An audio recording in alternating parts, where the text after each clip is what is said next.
YTN 라디오 김우성의 생생경제. 애청자 여러분 안녕하십니까. 김우성 PD입니다. 의식주 이야기가 경제 이슈 중에 가장 중요한 이슈다라고 생각하시는 분들이 많습니다. 특히 살 집에 대한 이야기는 더욱 그렇습니다. 집이 부족하고 또 비싸서 못 사는 사람들도 많고요. 반면에 집을 오로지 돈을 불리는 수단으로만 보시는 분들도 많습니다. 이런 상황인데 서울 시내에도 텅텅 빈 집들이 꽤 많습니다. 전국적으로 100만 호를 넘었다고 하는데요. 조금 이상한 현상이죠. 전문가와 함께 서울의 빈집 그리고 부동산 정책들 알아보겠습니다. 덥지도 않고 춥지도 않고 일교차는 큽니다. 올겨울 풍경입니다.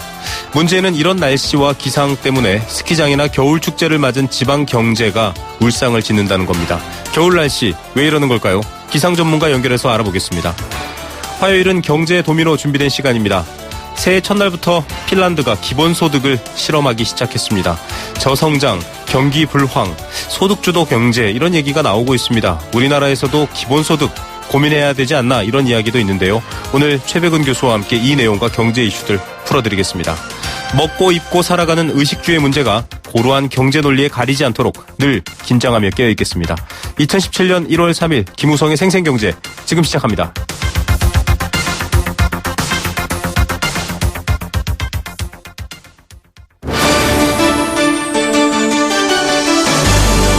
YTN 라디오 김우성의 생생경제.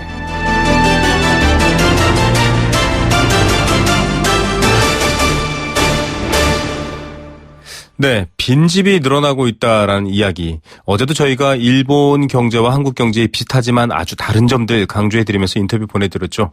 이것도 역시 일본과 비슷한 현상이긴 합니다만 좀 속을 들여다보면 다를 것 같습니다. 당장 인구 문제뿐이 아니라 이 주택 정책 또 주택 시장의 기능이 조금 왜곡되어 있었던 것 아닌가 이런 의구심도 자아냅니다.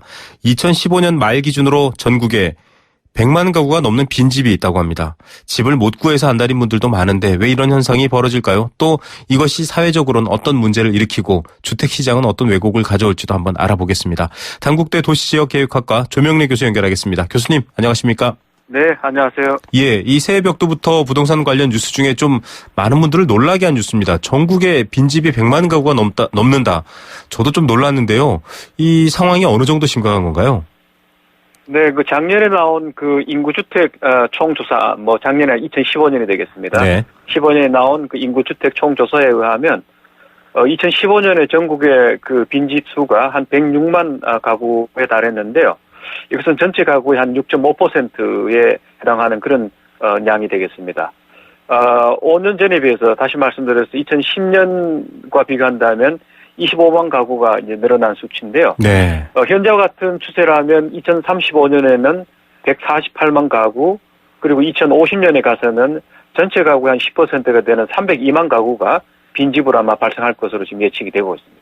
예, 문제는 빈집이 있다가 아니라 이게 증가하고 있다라는 게 지금 새로운 화두가 되고 있습니다. 수도권과 대도시를 중심으로는 월세도 구하기 힘들고 주거난 이런 얘기가 심심찮게 나오고 있거든요. 그런데 빈집 얘기다. 좀 많은 분들이 의아해하고 계시고요. 서울에도 빈집이 상당수 있다고 합니다. 이게 어떤 현상인가요? 전국적으로 보게 된다면 2050년에 한 302만 가구가 빈집으로 이제 발생할 것을 전제를 한다면 이 경기도가 한 55만 호로 가장 많이 이제 발생할 것 같은데요. 네. 경기도 전체 주택의 한 8.2%가 빈집이 될 것 같고요. 서울 같은 경우에는 한 31만 호, 전체 주택에서 한 5.6%. 주로 이제 대도시 지역에 주로 많이 발생될 것 같은데요. 네. 이 군 지역으로 내려가게 되면 전남이 한 22만 호, 강원도가 한 21만 호인데요. 이들 지역 같은 경우에는 네 집 중에 한 집이 이제 빈집이 되는 네. 이런 이제 현상이 될 것 같은데요. 주로 이런 지역은 이제 농촌 인구 감소에 의해서 나타난 이제 그런 빈집이라고 봐야 되겠죠. 서울 같은 경우에는 2015년에 한 7만 9천 호, 그러니까 한 8만 호가 지금 현재 빈집으로 지금 조사가 되고 있는데요. 네. 서울시 입장에서는 이 빈집 발생을 막기 위해서 여러 가지 정책을 지금 도입을 해놨습니다만 네. 아마 증가 추세가 앞으로 더욱더 가파라질 것 같습니다. 예, 이 서울시에도 빈집이 8만 가구다. 많은 분들이 그거 한 채 놔주면 좋겠는데 이런 생각도 하시겠지만 상황은 사실 쉽지 않습니다. 빈집 살리기 프로젝트를 가동했고요. 또 리모델링 자금 지원하는 건 이미 알고 계시는 분들이 많죠. 문제는 이 빈집이 이렇게 늘어나는 이유, 배경 어떻게 봐야 할까요? 인구 문제만일까 이런 생각도 하시거든요. 네, 서울에서는 그동안 사실 재개발, 재건축 이런 정비 사업이 부진해서 네. 빈집이 발생하는 경우가 많았고요. 네네. 그다음에 이제 시골에서는 이제 주거 인구 유출이 주된 이유였는데 최근에는 이제 전반적으로 이 주택 수요의 감소라든가 개발 수요의 감소, 뭐 특히 이제 그 생산 연령 인구의 감소라든가 저출산 고령화 뭐 이런 거에 의해서 이제 주택 수요 감소가 주택의 이제 그 개발 수요 감소로 이어지고 있죠. 네. 특히 최근에는 이제 부동 시장 침체가 이제 지속되면서 주택에 대한 개발 수요가 감소하면서 집을 이제 정비하는 데 대한 이제 필요성이 이제 줄면서 또 공가로 많이 발생하는 경우도 있습니다. 예, 결국은 뭐 사실은 재개발이 되면 뭐 로또다 이런 말도 나올 정도고 투기도 많이 심했었습니다. 그런데 지금 경제성 논리 때문에 이 재개발이라든지 이런 사업도 원활하지 않으니까 빈집이 더 늘어났다 이런 말씀이신데요. 지금 수요 공급이라든가 또 집값 흐름을 보면 더 심해질 거다 이런 전망도 있는데 사실인가요? 그렇습니다. 지금 인허가 물량을 보게 되면 지난 한 몇 년간 굉장히 많이 늘었습니다. 네. 이를테면 2015년에는 76만, 그다음에 작년 같은 경우에도 상반기에 이미 전년 동기 비해서 18%가 늘었는데요. 작년에도 전체적으로 한 70만 호 이상 인허가 될 것으로 이렇게 지금 추계가 되고 있는데요. 이게 2년 뒤에 이제 입주 물량으로 나오면 한 80%가 나오게 되거든요. 네. 그러면 한 60만 호 정도 됩니다.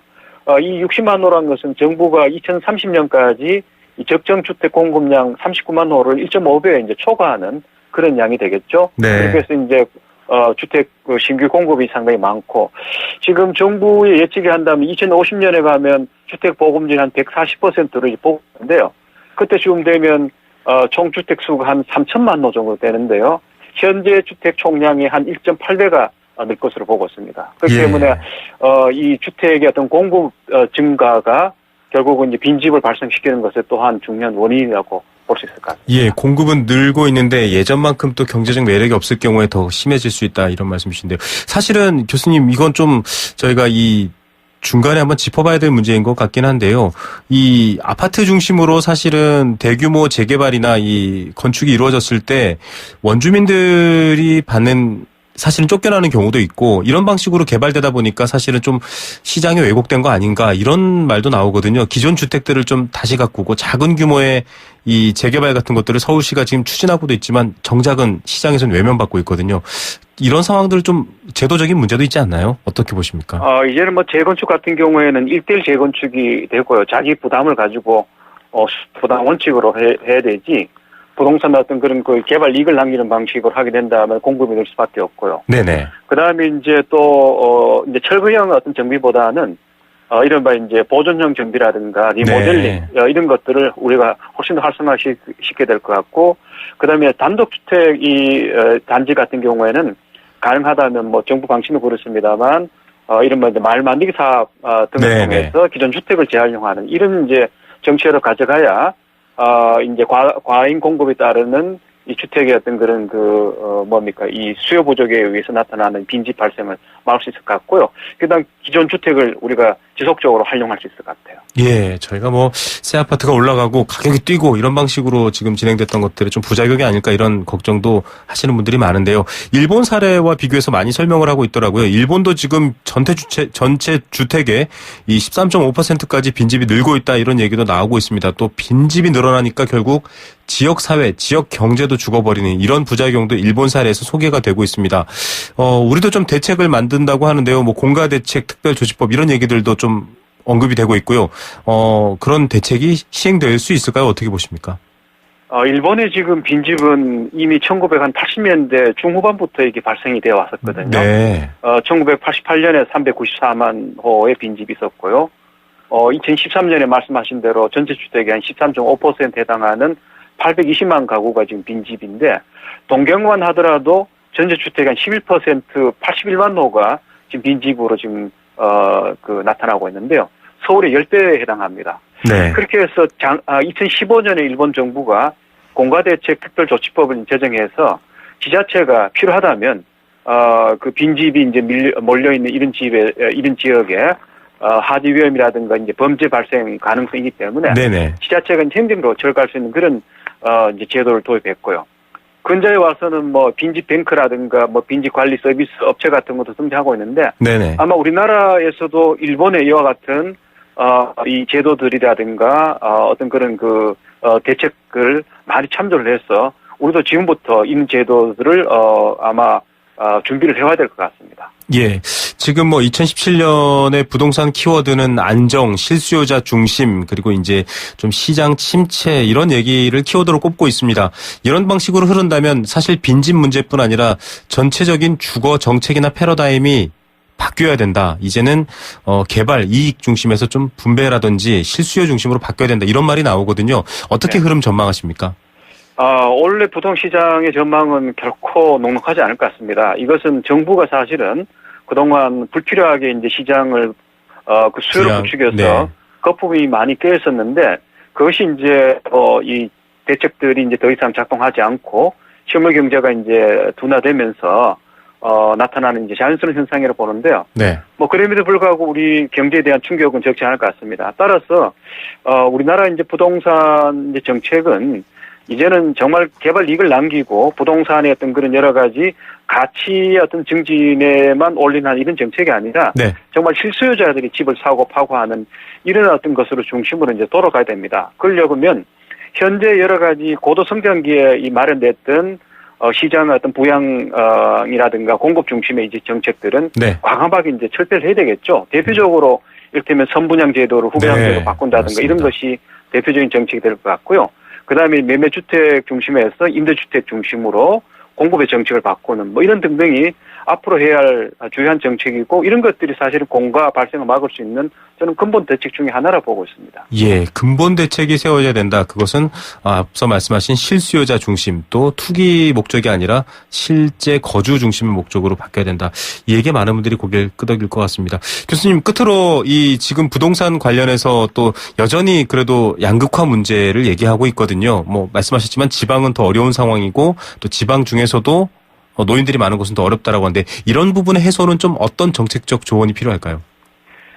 이제 부동산 시장이 앞으로 상당히 양극화될 것 같거든요. 네네. 뭐 전반적으로 이제 시장 침체가 이루어지면서도 또 잘 되는 곳은 잘 되고 안 되는 곳은 영 안 되는 이런 이제 현상이 나타날 것 같은데, 이제 이런 그 부동산 시장의 양극화라는 것은 이제 부의 불평등에 그 악화를 가져오는 중요한 원인이 되기 때문에 네. 이 부동산이 그야말로 재테크 수단으로 이제 이게 거래되는 이런 정책이 이제는 나와서는 안 되죠. 네. 실사 중심으로 필요한 만큼의 주택을 사고 또 사람이 주택에서 거주하고 또 필요한 만큼의 어떤 가격이 오르는 뭐 이런 정도의 주택의 어떤 가치가 유지되는 이런 정도가 될 때 부동산이라는 것이 이제 단순한 어떤 투기 대상이 아니라 뭐 주거 안정의 하나의 수단이 되고 또 국민 경제 안정에도 또 기할 수 있는 그런 네. 하나의 중요한 기초가 저는 된다고 보고 있습니다. 예, 부동산 양극화를 막기 위해서 실수요자 중심이라는 원칙을 다시 세워야 되고 이게 경제적인 양극화나 위기도 막을 수 있는 근본적인 조치라는 지적, 뭐 많은 분들이 공감하실 것 같습니다. 교수님 오늘 시간 감사드립니다. 네, 감사합니다. 네, 단국대학교 도시계획부동산학부 조명래 교수였습니다. YTN 라디오 김우성의 생생경제. 네, 함께 느끼는 우리 경제 공감 경제 사전입니다. 공감 경제 사전 여러분들이 만들어주시는 사전입니다. 그때그때 등장하는 경제 이슈와 이야기 여러분들이 채워주시는 거고요. 의견 보내주실 수도 있습니다. 의견 보내주시면 추첨을 통해서 도심 속 꿈의 놀이터 일산 원마운트에서 워터파크 이용권 드리고 있고요. 1683년 300년 커피 문화와 전통이 있는 비엔나 커피하우스에서 원두커피 선물로 드리고 있습니다. 단문 50원, 장문 100원의 정보 이용료 부과되는 샵 0945번, 우물정 0945번 문자와 스마트폰 앱 예스로 참여하실 수 있습니다. 오늘의 경제 공감사전 법인세입니다. 어제 한 방송사 토론에서 국내 10대 그룹의 평균 법인세 실효세율, 실제로 내는 세율이 어떤가 이런 얘기가 거론되면서 논박이 있었죠. 법인세에 대한 관심이 뜨겁습니다. 개인이 소득세를 납부하는 것과 같이 주식회사 형태로 법인 형태로 사업을 하는 경우 사업에서 생긴 소득에 대해서 부과하는 세금을 법인세라고 합니다. 현재 우리나라의 법인세는 명목세율, 최고세율은 22%지만 비과세 혜택 등을 포함하면 실제 내는 세금은 적습니다. 선진국에 비해서도 낮다 이런 얘기가 있습니다. 또 한편에서는 선진국들은 내리고 있으니 우리도 그 추세에 맞춰서 내려야 된다 이런 얘기가 있고요. 또 반대쪽에서는 이 기업들이 가져가는 이익이 개인이 가져가는 이익보다 워낙 크기 때문에 사회 공적 부담을 위해서 기업들이 법인세, 즉 세금을 좀 더 내야 된다 이런 논리가 충돌하고 있습니다. 참 예민하고도 하지만 꼭 생각해 봐야 할 논리죠. 여러분들은 법인세 어떻게 생각하십니까? 삼행시로 보내주셔도 좋습니다.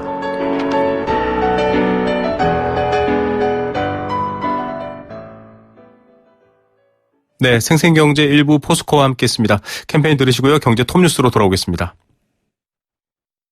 YTN 라디오 캠페인. 물 없는 한라산, 물 없는 제주 바다를 상상할 수 있나요? 제주의 아름다운 자연과 풍경은 깨끗하고 건강한 물이 있기에 가능합니다. 제주를 아름답게 만들어주는 건강한 물은 우리의 몸과 마음도 아름답게 만들어줍니다. 건강한 몸과 마음을 지키는 일. 아름다운 물을 사랑하고 지키는 일에서부터 시작됩니다. YTN 라디오 아름다운 물 캠페인은 광동제약과 제주특별자치도 개발공사와 함께합니다.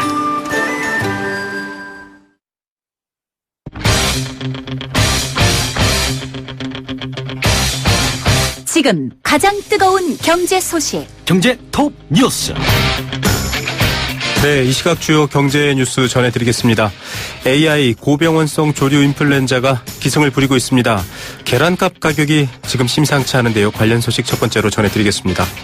생활 물가가 이렇게 올라가고 있습니다. 정부도 대책을 내놓고 있는데요. 설 명절을 앞두고 비축한 수산물 이런 것들을 방출한다고 합니다. 그 대책 통할까요? 관련 뉴스 전해드리겠습니다. 오늘은 경제 톱 뉴스 매일경제신문 박수호 기자 연결하겠습니다. 박 기자님 안녕하십니까? 네, 안녕하세요. 네, 지금 AI, 이 조류 인플루엔자 때문에 이만저만 난리가 아닌데요. 밥상 물가가 요동치고 있습니다. 계란값 안정, 이거 어떻게 하죠? 예, 정부가 이제 AI 사태가 심각하다 보니까, 최근에 신선란의 경우에는 해외에서 수입한 전례가 없었는데, 네. 약 7억 개 가까이, 관세율을 0%로 낮춰서, 수입한다고 합니다. 그 신선란 3만 5천 톤 가량인데요. 네. 이걸 긴급 할당 관세를 적용한다라고 하는 겁니다. 네. 여기서 말하는 긴급 할당 관세는 물가 안정 등을 위해서 기본 관세율보다 낮은 세율을 일정 물량에 한해서 한시적으로 적용하는 건데요. 무관세 적용 대상이 방금 말씀드린 신선란 외에도 네. 계란액이라든지 계란가루 등 총 9개 품목이고요. 9만 8천 톤까지 수입을 일단 허용해 본 다음에 이걸 조금 더 지금 국내 수급 상황이 좋으면 더 늘리는 방향으로 이렇게 정부가 준비하고 대책을 있고요. 세우고 있군요. 네, 예. 정부는 지금 수입업체로부터 신청이 들어오면 가능한 당일 처리하기로 했습니다. 예, 지금 가격 인상도 문제지만 사실 절대적인 계란 수량이 부족합니다. 이 계란을 전문적으로 쓰는 업체뿐 아니라 일반적으로 계란을 소비하는 가정에도 문제가 되고 있습니다. 7억 개 정도를 수입하면 어느 정도 수급 상황이 될까? 감은 잘 안 잡히는데 어떤 내용입니까? 네, 신선란만 7억 개를 수입한다고 했는데 이게 이제 조사를 좀 해보니까 국내 달걀 소비량의 약 21분에 해당하는 수치더라고요. 네. 그래서 기재부가 수입 상황을 지켜본 다음에 필요하면 할당 관세 허용 물량을 좀 더 늘린다 이렇게 계획을 잡고 있고요. 네. 이번 할당 관세에 제과, 제빵, 가공식품 등에 사용하는 계란 재료를 수입하는 것도 같이 적용된다고 합니다. 네네. 제과 제빵이 요즘에 그 계란 때문에 상당히 제한해서 팔고 하는 그런 빵집도 있지 않습니까? 네네. 그런 걸 보니까 이 제과 쪽에 계란 껍데기를 제거한 뒤에 흰자나 노른자를 분리해서 만든 원료 제품이 이제 네. 수입 제품에 들어간다고 하는데 이번에 이거를 이제 전문적으로 전란액이라고 하는데 28,000톤, 또 전란 가루를 2,600톤 정도 무관세 대상에 포함시켰다고 합니다. 네, 이 업계의 어려움도 조금 해소하겠다. 물론 또 수입란 가격이 그래도 싼 편이 아니어서 좀 여러 가지 걱정도 있습니다. 이렇게 생활 물가가 높다 보니까 지금 1월 말이면 또 설 명절이 있는데요. 정부가 수산물 가격도 좀 안정시키자 이런 취지로 지금 비축 수산물 방출한다 이런 얘기도 나오네요. 네, 명태, 고등어 이런 것들이 아무래도 그 설날 때 가장 많이 쓰는 그 어종 중에 하나 아니겠습니까? 네. 그래서 정부가 냉동으로 비축을 많이 해놓고 있는데요. 이 수산물 7,200여 톤을 방출한다는 소식입니다. 해양수산부는 설을 맞아서 4일부터 26일까지 23일간 수산물을 비축 수산물을 방출한다 이렇게 밝혔는데요. 네. 방출량은 명태가 4,195톤, 고등어가 1,717톤, 조기가 175톤 이렇게 해서 총 7,200여 톤이 되겠습니다. 네, 보통 이 제수용품으로 많이 쓰이는 품목들을 이 정부가 비상시를 대비해 비축해둔 물량도 이제 방출한다 이런 얘기군요. 결국 이 물가 상승이 좀 부담되니까 정부도 이렇게 조치를 취하는 거겠죠? 네, 아무래도 그 설을 앞두고 그 수산물 가격이 좀 오르는 경향이 있으니까 네. 이런 것들을 좀 염두에 두고 이번에 방출을 하게 됐는데요. 정부는 비축 수산물의 방출 가격을 시중 가격보다 10에서 30%까지 저렴하게 정했다. 이렇게 밝혔습니다. 네. 해수부는 정부 비축 수산물 방출 기간 동안 수협중앙회나 회원조합, 민간 유통업체가 보유하고 있는 수산물 약 1만 2천 톤도 성수기 전에 방출하도록 독려해서 전체적인 물가 안정에 좀 도움이 되겠다. 이렇게 이야기를 하고 있습니다. 네, 또 명절을 앞두고 물가 걱정하는 국민들을 위한 대책이긴 한데요. 이 가격 안정책이 먹혔으면 좋겠습니다. 투자 부문을 좀 살펴보겠습니다. 지난해 외국인 직접 투자를 봤더니 200억 달러를 돌파했다. 이런 얘기가 나오네요. 네, 그렇습니다. 외국인 직접 투자가 해외 직접 투자부터 좀 이야기를 해봐야 되겠는데 네. 해외 자금이 국내에 투자하는 금액을 이제 외국인 직접 투자라고 합니다. 지난해 213억 달러를 기록했는데요. 이게 2년 연속 200억 달러 이상 투자를 달성한 수치라고 하는데요. 산업통상자원부가 발표한 2016년 외국인 직접 투자 동향에 따르면 지난해 외국인 직접 투자는 신고 기준으로는 213억 달러, 전년 대비 1.9% 늘어난 수치를 보이고 있습니다. 업종별로는 제조업이 전년 대비 12.4% 증가한 51억 3천만 달러, 같은 기간 서비스업은 5.3% 늘어난 155억 1천만 달러를 기록했습니다. 예, 해외가 우리 경제를 좋게 보는 걸까요? 좀 늘어난 부분들에 대해서는 고무적이긴 한데 주로 어느 나라에서 많이 투자를 했습니까? 예, 국가별로는 유럽연합, 그러니까 EU가 투자를 전년보다 3배 가까이 증가했는데요. 신고 기준으로 EU는 74억 달러로 전년 대비 3배 늘렸습니다. 산업부는 EU가 투자를 한 이유는 브렉시트 영향에도 불구하고 제조업이나 서비스업에서 이 비중을 늘렸다 이렇게 이야기를 했고요. 네. 중국도 전년보다 3.6% 증가한 20억 5천만 달러를 우리나라에 투자를 했는데요. 중국 투자는 한중 자유무역협정 그러니까 FTA죠. 발효된 지 1년이 경과했고 제주도 개발, 국내 금융사 인수 외에도 문화 콘텐츠라든지 전기차, 로봇 이런 쪽으로 다양하게 투자를 늘려나갔습니다. 네. 미국과 일본은 투자가 좀 줄어들었습니다. 예, 좀 상대적인 걸로 보이기도 합니다. 자, 이 빈집 문제에 앞서 저희가 첫 번째 인터뷰로 보내드리긴 했는데요. 이 빈집이 늘어나는 이유 좀 다양하게 전망되고 있죠. 오늘 보도로는 어떻게 나왔습니까? 네, 그 빈집이 늘어나는 이유가 고령화와 가장 관계가 있다고 하는데요. 주택 수요가 왕성한 청장년층이 아무래도 감소를 하다 보니까 그만큼 노인 가구, 혼자 사는 가구가 점점 늘어나면서 그 빈집이 늘어나게 된 것 같습니다. 네. 여기에 더해서 해마다 수십만 가구의 신규 주택이 쏟아지고 있는 것도 빈집 증가를 부추기고 있는데요.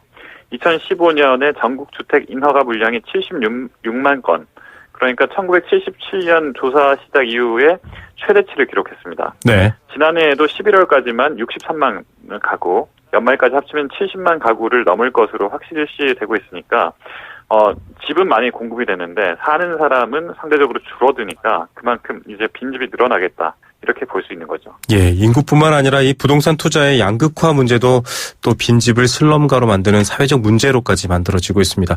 해결해야 될 문제인 것 같습니다. 오랜만에 뉴스 감사드립니다. 네, 감사합니다. 네, 매일경제신문 박수호 기자였습니다. 네, 뉴스 여러분과 함께했고요. 오늘 경제공감사전, 공감경제사전의 주제는 법인세입니다. 이 기업이 내는 세금 과연 올려야 하나 아니면 낮춰야 하나 이런 논란인데요. 커피, 원두커피 선물이랑 여러 가지 마련해 놓고 있습니다. 또 워터파크 이용권도 있거든요. 여러분들 많이 참여 부탁드립니다.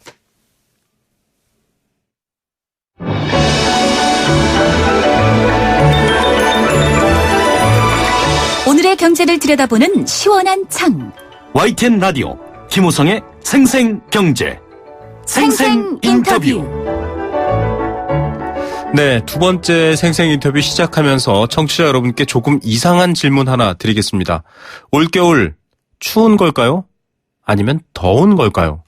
간단하면서도 쉬운 질문이지만 정작 답을 내놓긴 어려울 것 같습니다. 또 사람에 따라 다를 수 있겠죠. 이 지역 경제는 날씨와 무척 밀접하게 연관돼 있습니다. 화천의 산천어 축제, 해외에서 찾는 분들까지 평소에는 사람이 뜸한 이곳에 축제 기간엔 100만 명이 찾아오기도 했고요. 평창, 대관령 등지의 스키장, 또 다양한 겨울 산업들 생각보다 따뜻한 날씨에 몸살을 앓고 있습니다. 도대체 올겨울 날씨 어떻게 되는 걸까요? 기상 전문가 연결해서 관련 내용 알아보겠습니다.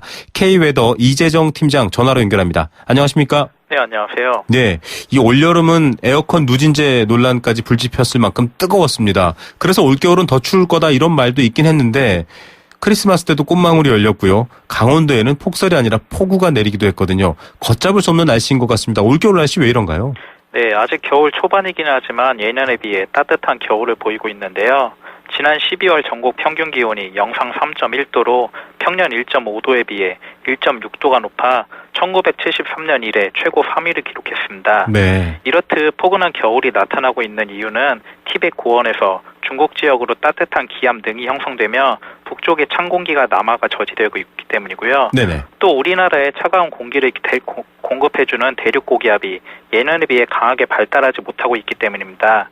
이렇다 보니 대륙 고기압이 우리나라를 확장을 한 경우에도 그 힘이 강하지 못해 이동성 고기압으로 이르게 변질되고 있고요. 네. 대륙 고기압이 확장할 때 일시적으로 기온이 떨어지기는 하지만 오래 지속되지 못하고 빠르게 기온을 회복해 예년에 비해 포근한 겨울이 이어지고 있습니다. 네.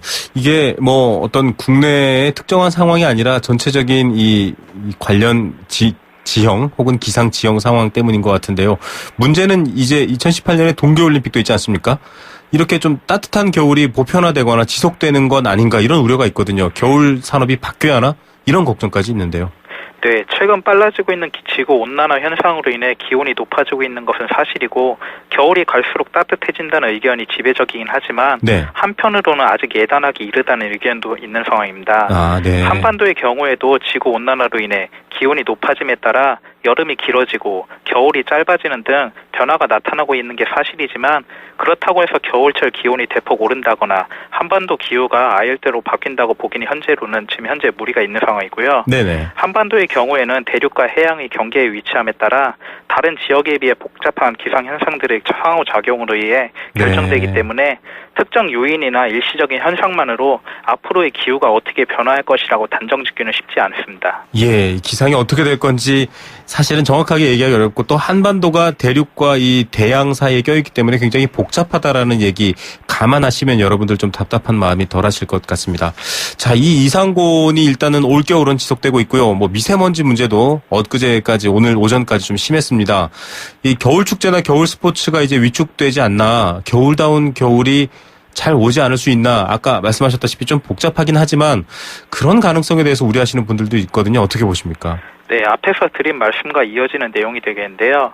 최근의 기온 상승 추세와 겨울철 기간이 짧아짐에 따라 한파와 같은 겨울 추위도 줄어들 가능성이 높은 것은 사실이지만 그렇다고 해서 겨울 추위가 아예 없어진다고 보기는 힘들겠습니다. 네. 실제로 최근 몇 년 동안 겨울철 기온이 예년에 비해 높았던 건 사실이지만 영하 10도 이하로 내려가는 등의 한파가 종종 발생하고 있고요.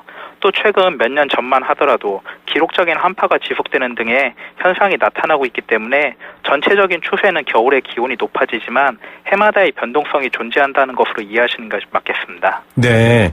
이제 겨울다운 겨울 아예 안 오는 거 아니야라는 걱정은 좀 안 해도 된다. 이렇게 이해하면 될까요? 네, 그렇습니다. 네. 자, 이 경제적으로도 사실 이 기온은 굉장히 민감하더라고요. 요즘 몰랐는데 날씨가 이렇게 산업과 또 경제와 민감한가라는 생각들을 많이 할 것 같습니다.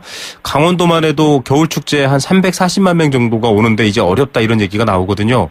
기상정보라든지 이 기상에 종사하시는 분들 또 기상 전문가들도 이제 이런 부분들을 좀 밀접하게 서로 협력해야 되지 않나 이런 걱정이 있는데 어떻습니까? 네, 그렇습니다. 기상정보가 여러 산업에 영향을 미치고 있지만 특히 여가와 관련된 관광 및 레저 산업과 그 밀접함이 더하기 때문에 그 이용과 활용이 매우 중요합니다. 일반적으로 지역에서 이루어지는 축제나 행사의 경우에는 미리 세워진 계획에 따라 해마다 비슷한 시기에 열리기 때문에 기상 조건에 따라 그 성패가 좌우되는 경우가 많이 있는데요. 네. 저희 K웨더 경우에도 일부 지자체의 요청에 따라 장기 예보를 제공해 축제 계획을 세우는 데 도움을 주는 경우도 있고요. 네네. 또 봄철과 가을철의 경우에는 봄꽃 개화 전망 및 단풍 전망 등을 약 한 달 이전에 발표해 관련 축제 담당자나 관련 산업의 종사자들에게 도움을 드리고 있습니다. 예. 이 지역 관련해서 실제로 지역 축제나 이런 것도 협력하고 있다고 말씀해 주셨는데요. 사실은 그 중요성에 대해서 아직 좀 국민들이 모르시는 경우도 많습니다. 이 기상 혹은 기후에 대한 이해가 이 경제뿐만 아니라 여러 가지 생활도 그렇지 경제에 있어서도 매우 중요한 시대가 됐다라고 할 수 있겠죠. 그런 부분은 좀 어떻게 보십니까? 네, 저희 국민 여러분들께서 기상 정보는 공짜다라는 생각이 너무 많으셔서 기상 정보의 그 중요성을 모르시는 것이 많이 있지만 네네. 실질적으로 여러 가지 분석을 통해 보았을 때는 기상 조건과 여러 가지 경제, 산업에 대해 관련된 영향이 매우 큰 것으로 나타나고 있고요. 이런 산업의 기상 조건을 제대로 접목한다면 그에 대한 리스크를 줄일 수 있는 것으로 파악하고 있습니다. 예. 이 앞으로는 이 사업하시거나 또 경영하시는 분들은 이런 부분들을 또 중요하게 생각해야 할 것 같습니다. 당장 얼마 전 크리스마스도 벚꽃 크리스마스다 이런 표현까지 등장할 만큼 좀 아쉬운 면이 있었습니다. 또 앞으로 설 명절 등도 다가오고 있거든요. 1월 일단은 섣불리 예측하기는 어렵겠지만 주요 기상 정보 흐름 및 주의해야 될 점 어떻습니까? 네, 저희 K웨더 예보센터에서는 1월 중순까지는 기온이 크게 떨어질 때가 있겠지만 한파가 길게 이어지지는 못해 예년과 비슷하거나 다소 높은 기온을 전망하고 있습니다. 하지만 올해 하순에는 찬 공기를 동반한 대륙 고기압이 한반도로 강하게 확장함에 따라 예년에 비해 다소 낮은 기온을 보이고 서해안을 중심으로는 많은 눈이 내릴 가능성도 있는 것으로 현재 보고 있고요. 네네. 한파가 찾아오는 경우에 가급적이면은 노약자들은 실외 활동을 자제하시는 것이 좋겠습니다. 또한 동파 등의 사고가 발생하기 쉬운 만큼 기상 정보를 참고하셔서 미리 이에 대비하시는 것이 좋겠고요. 많은 눈이 내리는 경우에는 재살이 완벽히 되지 않은 이면 도로 등에서 빙판길 사고가 급증하는 만큼 이에 따른 안전운전에도 항상 염두해 주셔야겠습니다. 예, 여러분들 겨울이 좀 따뜻해졌네라고 안심하지는 마시고요. 한파가 몇 번 더 찾아올 수 있습니다. 그리고 특히 블랙 아이스라고 하죠. 물이 살짝 얼어있는 이 도로 위 상황 주로 겨울에 사고가 많이 나는 이유 중에 하나입니다. 항상 겨울철에는 안전운행 천천히 서행하시는 것 잊지 마셔야 할 것 같습니다. 오늘 말씀 감사드립니다. 네, 고맙습니다. 네, 지금까지 K웨더의 이재정 팀장이었습니다. 세계 경제가 내 주머니 속으로 경제 도미노. 네, 경제 도미노 시간입니다. 항상 경제가 일어나는 것들 그 다음 일들을 유발하고 또 걱정하게 만드는데요. 그런 것들까지 생각해 볼 수 있는 시간입니다. 경기가 얼어붙었고 일자리와 소득도 줄어들고 있습니다. 큰 기업들은 구조조정에 직면해 있고요. 정치적 상황도 불안정합니다. 가장 약한 계층부터 지금 힘들어지고 있는 상황입니다. 또 4차 산업혁명 등의 이 변화 같은 것들을 대비해야 되는데요. 그 대비에 맞서서 우리나라에서 일해서 또 노동으로 먹고 사는 이 근로소득을 버는 분들의 삶은 좀 더 팍팍해지고 있습니다. 물가까지 오르고 있습니다. 그래서 유럽을 중심으로 논의되고 있는 기본소득. 국민들에게 기본적으로 일정 소득을 주는 내용인데요. 핀란드가 시범적으로 올해 새해 첫 시행을 했습니다. 스위스에서는 한 300만 원가량 주자라고 했다가 국민투표에서 부결이 됐었죠. 여러 가지 의미를 따져서 활발한 경제 이슈 중에 하나로 부각하고 있습니다. 특히 차기 대선 주자들도 공약으로 거론할까 만지작거리고 있는 상황입니다. 하지만 포퓰리즘이다, 무리하다, 여러 가지 논란에 찬반에 팽팽한 선을 긋고 있는 상황입니다. 우리나라는 어떻게 해야 할까요? 이 이야기 한번 나눠봤지만 또 이 국면에서 다시 한번 점검해 보겠습니다. 건국대학교 경제학과 최백은 교수입니다. 안녕하십니까, 교수님? 네, 안녕하세요. 네. 자, 여러 번 얘기 드리지만 사실 경제 이슈나 용어가 좀 어려워서 친숙하지 않은 분들이 많습니다. 기본소득이 뭐지? 하실 텐데요. 간단하게 말씀 부탁드립니다. 예, 기본소득의 가장 핵심적인 개념은요, 모든 국민에게 국민들이 그러니까 일을 하지 않던 아니면 소득이 있든 없든 그러니까 모든 국민들이 이제 기본적인 요구를 이제 만족시킬 수 있을 정도의 소득을 보장하는 이제 분배 체계로 이해하면 되겠고요. 네네. 이거를 이제 시민권으로서 이제 그러니까는 이것을 도입하자는 것입니다. 네. 그렇다면은 이 성남시가 시행했던 청년 배당이나 뭐 서울시의 어떤 청년 수당 같은 것들과 비슷하다고 봐도 될까요? 어떻습니까? 그 일종의 그것은 이제 저는 이제 한국형 기본소득이라고 이해하고 싶은데요. 네. 그러니까 모든 국민들에게 그러니까는 이 정기적인 화폐 속을 나눠주는 것이 아직 좀 이제 여러 가지 어려움이 있다 보니까는 네. 더군다나 지방자치단체 수준에서는 그 도입이 힘들고 그러다 보니까는 이제 한국 현실에 이제 맞게끔 이제 그러니까 변형된 하나의 저는 기본소득제라고 이해를 하고 싶습니다. 예, 복지부와 서울시가 아주 팽팽하게 싸움이 일어났었던 그런 소재였었죠. 자, 유럽에서는 굉장히 보편적으로 뭐 국민투표가 붙여질 만큼 이 기본소득 논의가 활달한데 한국도 슬슬 차기 대선 주자들 사이에서 얘기가 돼야 된다 이런 말이 나오고 있습니다. 특히 이 이슈를 좀 부각시키는 쪽에서는 유럽에서보다 오히려 한국에서는 이 기본소득이 더 경제를 살리고 돕는데 효율적일 것이다. 이런 얘기도 나오거든요. 배경 어떻게 보십니까? 무엇보다도 이제 우리나라가 이 사회복지제도가 굉장히 이제 취약한 걸로 우리가 얘기를 하고 있잖아요. 네, 안전망이 약하죠. 그렇죠. 이런 이제 취약성 때문에 이제 기본소득을 도입할 경우에 이런 이제 취약성을 일거에 이제 그러니까 해결할 수 있다는 이제 이러한 입장 때문에 이제 이게 제기가 되고 있는 거고요. 네. 뭐 예를 들어서 만약에 월 한 100만 원 정도 만약에 제공된다면은 기존에 그러니까 복지제도 모조리 이제 폐지하더라도 이게 이제 그러니까는 다 이제 그 해결될 수 있다는 얘기죠. 그동안에 이제 취약한 네. 부분까지 다 이제 그러니까요. 네네. 그래서 한국 사회가 그동안에 좀 지체된 그러니까 사회 복지, 사회 안전망 이런 부분들을 그러니까 일거에 좀 해결할 수 있다는 차원에서 좀 얘기하는 게 있고요. 네. 또 한 가지는 이제 기본소득제 도입의 관건은 이제 재원 확보인데요, 결국은요. 네. 이제 기본소득을 이제 재원에 대해서도 여러 가지 논란은 있지만요. 네. 일부에서는 기본소득은 이제 노동소득을 건드리지 않고 이제 부당소득, 일종의 그러니까 불로소득 같은 경우를 네. 를 통해서 이제 재원을 확보를 이제 해야 하는데 네. 북유럽 국가들 같은 경우 는 굉장히 사회가 투명합니다. 그러다 보니 세율도 투명하다는 얘기는 이제 불로소득이 굉장히 적다는 얘기죠. 네네. 근데 우리나라 같은 경우는 이제 지하 경제가 굉장히 GDP에서 차지하는 비중이 굉장히 클 정도로 네. 불로소득이 굉장히 많고 이제 부당소득도 많은데 그래서 이제 재원 확보도 상대적으로 어떻게 보면 역설적이지만 용이한 측면이 있다. 이제 그런 측면 속에서 이제 기본소득 도입하는 데 속에서 오히려 그러니까 유리한 점도 있다 이렇게 이제 얘기를 하고 있는 것 같습니다. 예. 앞서 교수님께서 뭐 여러 가지 전제로서 말씀해 주신 거지만 지금도 사실은 이 복지부 예산은 적지 않습니다. 물론 뭐 선진국과 비교해서는 또 부족한 면이 있지만 이 복지 예산의 기존 다양한 복지 뭐 노인연금도 있고요. 여러 가지 뭐 아동수당도 있고 이런 부분들을 없애는 대신 또 전 국민에 대한 보편적 기본소득으로 커버한다. 이렇게 치면 사실은 좀 설득력이 더 있어 보이거든요. 그런 논리가 맞는 건가요? 그렇죠. 네.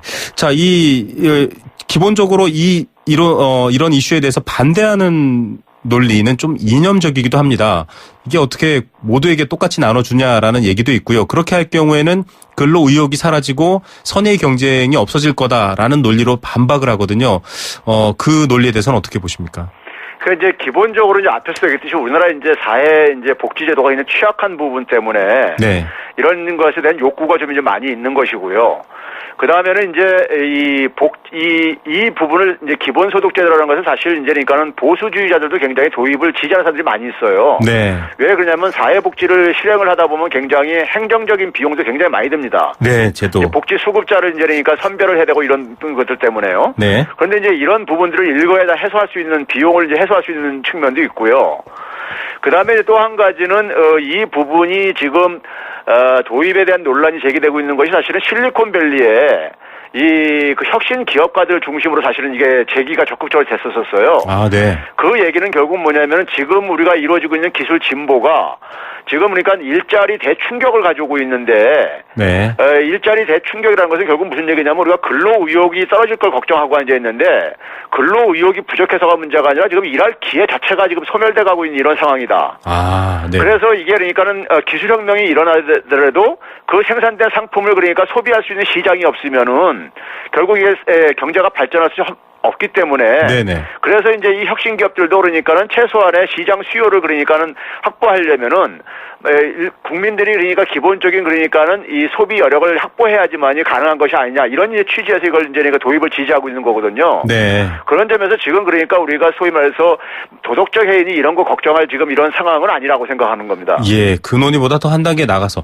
이 근로 의욕 문제가 아니라 근로할 기회가 없는 상황인데 무슨 소리냐 이런 얘기신데요.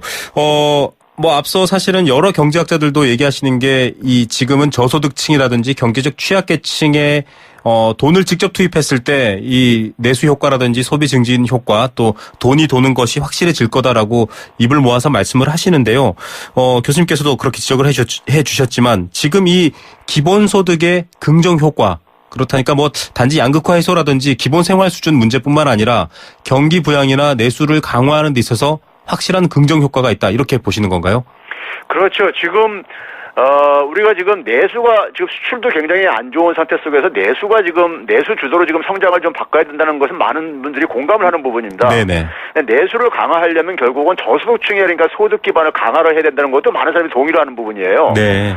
더군다나 우리나라가 지금 이제 기업 구조조정 과정 속에서 이 그 사회 안전망에 사각지대에 놓여 있는 사람들이 굉장히 많단 말이에요. 네. 그래서 우리가 일전에 이 시간에서도 얘기했지만은 하위 30% 계층들, 특히 하위 10% 소득 계층들이 지금 소득이 지금 급격하게 지금 하락하고 있거든요. 네.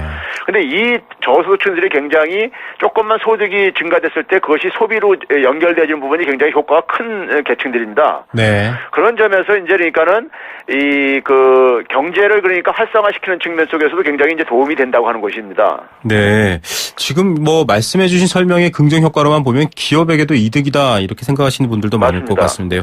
자, 문제는 사실 앞서도 한번 지적해 주셨지만 재원 확충입니다. 어쨌든 세금이 더 들어갈 수밖에 없는 얘기고요.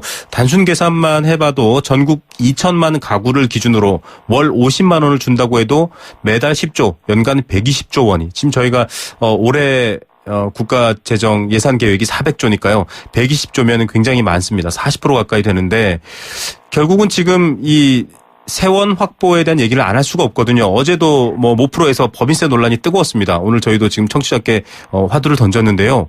자본세나 법인세 이런 얘기들까지 포괄적으로 좀 세원, 재원 확보 얘기를 해야 되지 않을까요? 예, 그렇습니다. 지금 우리나라 상황에서는요. 지금 정부가 그러니까 소위 말해서 국민들에게 걷어들이는 이제 그러니까는 이 재원들을 가지고는요. 네. 거기에 이제 세금도 있고 이제 사회 부담금 같은 거, 사회보장 부담금 같은 경우들을 포함해가지고 봤을 때 보게 되면요. 네. 그걸 걷어가지고 이제 결국 정부가 이제 일반 지출로 하는 부분이 있고 공공사회 지출로 하는 부분이 있는데 공공사회 지출을 그러니까 기본소득 돌렸을 때 1인당 20만 원도 채 안 될 정도뿐이 배분이 안 되어집니다. 그러면서 이제 기존의 모든 사회보장을 이제 포기를 해야 된다면은 네. 사회 취약층은 오히려 이제 불리한 결과가 초래하거든요. 네.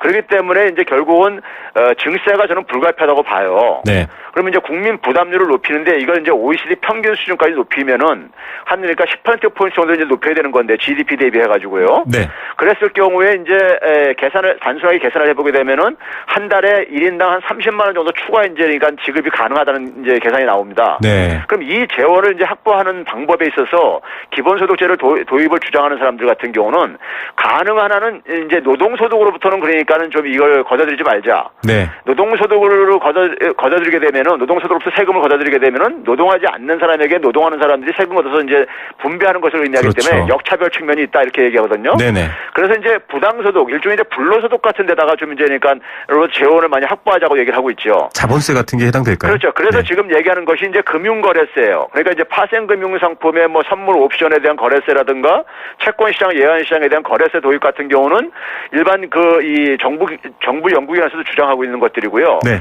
여기에 이제 자본 이득세.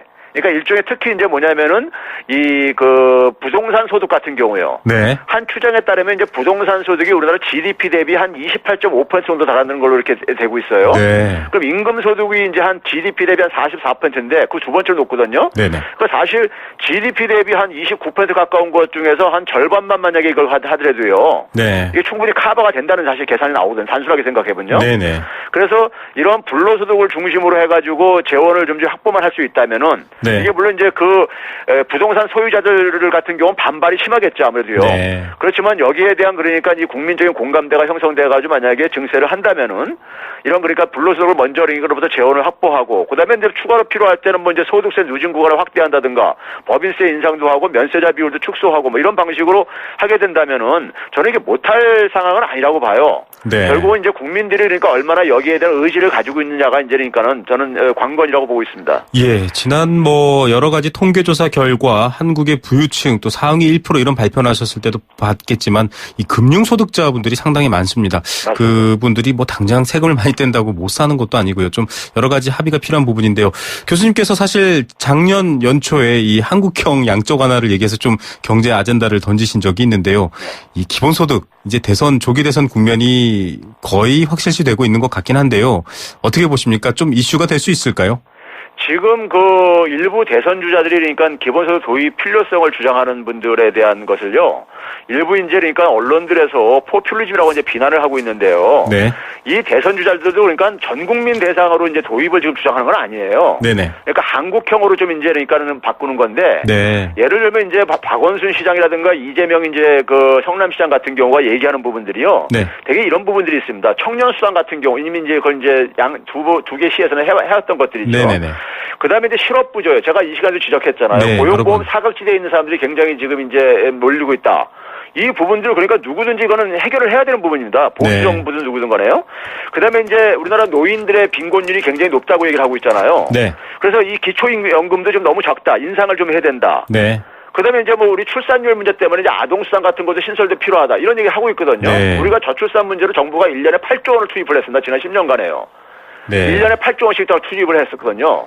그러니까는 그러면서 효과가 없는데 그러니까는 이런 부분들이 그러니까 수요가 굉장히 지금 있는 상황 속에서 이런 우리가 특히 필요한 부분에 그러니까 일단 좀 도입을 하자는 것이 네. 지금 이제 일부 대선 주자들이 제기하는 부분인데 이걸 그냥 포퓰리즘이라고 저는 비난하는 언론들 네. 일부 언론들 같은 경우는 너무 무책임하다고 봐요. 이런 문제들은 대안은 제시 안 하고 네, 조금 더 꼼꼼하게 그렇죠. 이 대선 국면에 다시 한번 기존 제도와 더불어서 따져봐야 할 문제인 것 같습니다. 교수님 시간상 오늘은 여기까지만 드릴게요. 감사합니다. 네, 감사합니다. 건국대학교 경제학과 최백은 교수였습니다. 네, 생생경제 포스코와 함께했습니다. 커피 선물은 9268님께 드리겠습니다. 법인세 인상 서민들을 위해서 좀 바꿔야 된다 의견 주셨고요. 3306님도 마찬가지였습니다. 유리지갑만 힘들게 하지 마세요라고 했습니다. 원마운트 티켓은 2227님께 드리겠습니다. 삼행시 멋지게 지어주셨네요. 내일 3시 10분에 뵙겠습니다. 김우성의 생생경제였습니다.